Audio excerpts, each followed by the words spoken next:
Hey guys, and welcome to this live call today where we're going to be talking a bit about carbohydrates. So last week we spoke about protein and the chemical makeup of protein, what is protein, what are the benefits of protein, what protein isn't, and kind of our take on how you should look at protein and the benefits that it can bring to you. So today we're going to talk about carbohydrates. Now, carbohydrates is a hotly contested area, like everything in nutrition. Now, if you kind of listen to mainstream understanding, mainstream kind of information around carbohydrates, then you would be under the impression that everyone should be using carbohydrates. If they're building their plate out, their plate should start with carbohydrates. If you look at us culturally in the UK, everything is based around carbohydrates. And the reason that is well, there's a few reasons, but from a marketing perspective, when you look at how cereal and how breakfasts are set up in this country, generally speaking, it's kind of like a cereal, it's a piece of toast, it's a, porridge, it's a croissant, it's a pastry, right? The issue with that is that culturally, that's just kind of how we eat, right? The issue with that is that oftentimes the person that's eating that type of food and the type of food they're having, they're not aware of the impact that's having on their body. So just to give you an example, if you look at carbohydrates just as a very general term, so we're talking about, your wheats, your barleys, your grains, so breads, pastas, potatoes, rice. This is the kind of, overarching kind of name, the term for those foods. All right. So when we kind of talk about carbohydrates and the way that everyone has them, as their the base to their breakfast, to their lunch, with sandwiches, carbs for dinner, most of the time people are overeating on carbohydrates, just as a general term. And the reason we say this is because the way that carbohydrate is broken down, and there are different versions. There's your kind of, your slow release carbohydrates. There's your kind of starchy carbs, slow release stuff. There's your high sugar, low fiber stuff. So your sweets and your kind of chocolate, stuff like that. We're just going to talk about carbohydrates as a general term, because once you start getting into kind of the whole meal versions, the whole grain versions, the starchy versions, the non-starchy versions, fibers, etc., it can become quite an overcomplicated place. And I don't think there's any benefit really to you understanding that or getting a deep handle on it. If you want to learn about it, the information's out there on the internet. It's not too difficult to get hold of. But we look at carbohydrates just as a general term. Your breads, your pastas, your potatoes, your rices, okay? Most people that we talk to, especially if they're trying to lose weight in the UK, overeats on carbohydrates. The cereal for breakfast, the porridge for lunch, porridge for breakfast, the sandwich, the wrap, the crisps, the chocolate bar, the sweets. The issue you've got is that what happens when you eat carbohydrates, let's just talk about the general term, your blood sugar spikes.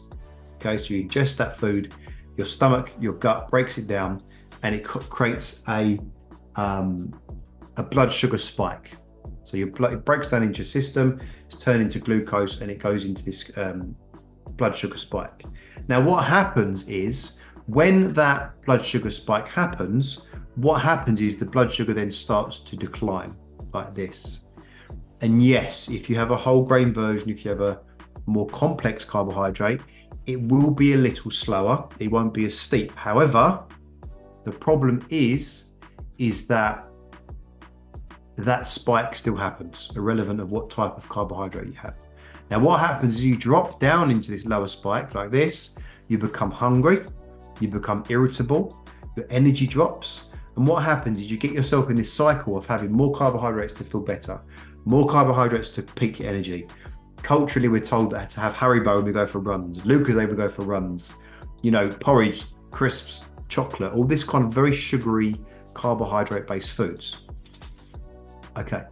So the issue with that is that when you start to get into this cycle, your body, if you're overeating on carbohydrates, if you're overeating on any calories, but if you're overeating on carbohydrates especially, it's very easy for it to get stored as fat, okay? Because it gets stored in your muscles, stored into your liver, and then it's stored as fat. Chances are, if you're overweight, you have enough glycogen in your system to keep you going for quite a while.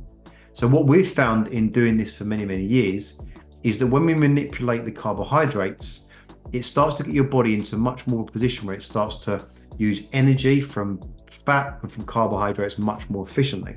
So what actually happens is that when we reduce the carbohydrates, first off, your body gets rid of a lot of water, which gives you that kind of fast, rapid result at the front end, which gets rid of the water, reduces bloating, you start to feel better because you feel like you've lost a little bit of weight as well. And then what happens is because you reduce the carbohydrates, it allows your body to start getting into those fat stores, okay? The other great thing about reducing carbohydrates is that with carbohydrates, you can pretty much eat as many as you want and you won't feel full. And if you do feel full because of the blood sugar spike, it won't take long before you don't feel full again. So to give an example, if you have a bowl of porridge in the morning, give it an hour, you'll be hungry again. If we start to switch that into more of a protein and fat kind of driven plate of food, you won't feel as hungry, you'll feel more full, you'll feel fuller for longer, and the blood sugar spike that you get is much more like this. So you're kind of in this land, this world. So we're not advocates of, entirely cutting carbohydrates out. Of course, it's quite extreme.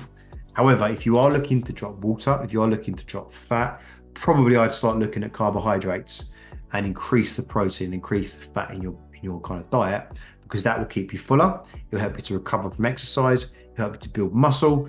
It'll keep you fuller for longer as well. It'll be great for your energy, for your focus.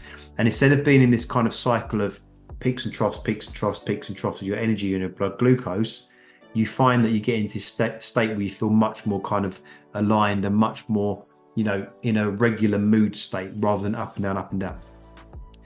Also, when it comes to, carbohydrates as well, I think, if you look at the detrimental effect that overeating on those kind of sugars and sweets and chocolates as well, there's a lot of processed foods that are made from carbohydrates. So if you look at pizzas, ready-made pizzas, if you look at kind of poor quality bread, stuff like that, it can also create a lot of inflammation in the gut.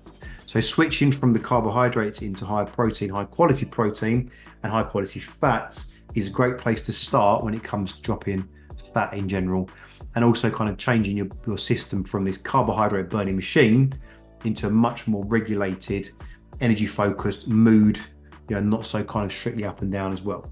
So that's a brief overview of carbs. I don't want to get too heavy into it because it can be quite overwhelming, but I'm talking more about the methodology that we use, and carbohydrates definitely is something that you want to start to manipulate and probably reduce generally, because most of you will be overeating on those.